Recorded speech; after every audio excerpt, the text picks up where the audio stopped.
All right, welcome back everyone to 1/16 and smaller. I didn't put RC on there. It is what it is. So I'm working on this metal bodied Tonka truck right here, and I've come to the point of wanting to put a transmission in it. Just to show that it's metal, here's a magnetic screwdriver. All right, now I don't know how, okay, I guess it's a stronger magnet than I thought. So we got a metal bodied push truck, right? And little kids would push it. And then this was the chassis that was attached to that. I've had to bend these little pins straight from the chassis to separate the body from the chassis. And then I started cutting, hacking, and whacking and taking some measurements and laying out things and mounting things how I think they should be. I made a custom pinion angle adapter for the front. I need to make one for the rear, but I stopped doing that right away because I need to figure out a way to put in a transmission and gearbox assembly, and I want my fingers to have some room in there. So that means the front one's going to have to come apart to get that. I poked a hole through the bulkhead over here. I was hoping to keep it somewhat strong. Let's see if we can get a good angle up in there. Probably not, but yeah, there's a front drive shaft. And life would probably be a lot easier if I had just simply cut out these tunnels and had full access to the drive shaft, but I think those tunnels are going to help protect the drive shaft in the end, or at least not lose valuable parts or whatever. But anyway, I wanted to keep it as close as possible to Tonka, but I've had to do a lot of cutting, a lot of modification, oil-filled shocks. It'd normally be a 4-link suspension, but I've customized it to a 3-link. There's going to be a little bit side-to-side movement, but that might help in the overall articulation and bending and moving and things of that nature. So the side effect might actually work out to a benefit in the end. I don't know yet. The chassis itself, after so much cutting, is very weak, so it's going to depend on the body to help strengthen that bond back up to help make it rigid so the suspension can do its job effectively. The transmission slash gearbox or motor, whatever you want to call it, assembly I've chosen happens to come out of a toy grade RC.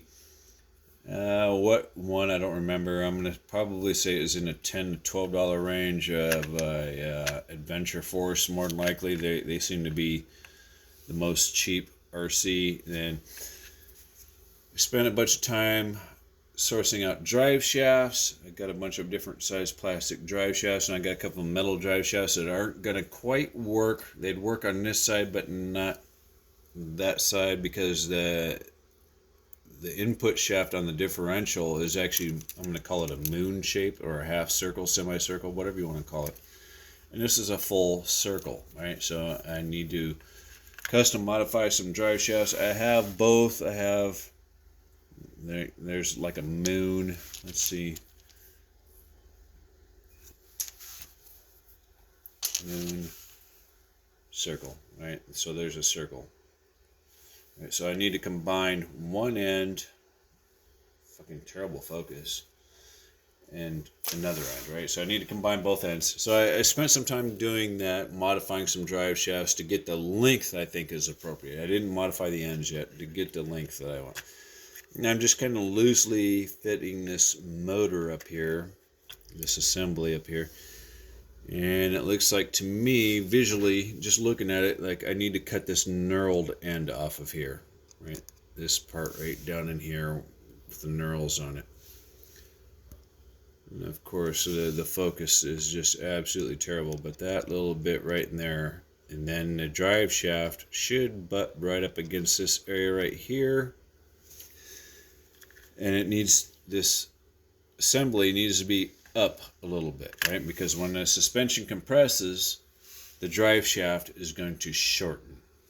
Right, let me back out. So those who do not know, your drive shaft starts off long, and then as your suspension compresses, it gets shorter, right? That's how that works. Starts off long, short, long, short, long, short. Man, fucking focus. My goodness. evidently my smart camera doesn't want me to share my trade secrets. And so the next thing is springs, right? You may have a set of very stiff springs. This is a metal body, so I've mounted the rear ones in almost a total vertical position. They are slightly off center. I mounted the front ones in a more off center intentionally, hoping to give a little bit softer suspension to the front so it can articulate and move more freely than the rear. And being a heavy body vehicle, I need some spring resistance. I'm not sure how much. I might end up removing these spring pretensioners that are on all of these except for one, I think. And I turned the rear shocks upside down because I was having a binding issue when I put this end in. So I turned them upside down on the rears. So that's why they may look different. But there is no right or wrong way of doing any of this stuff.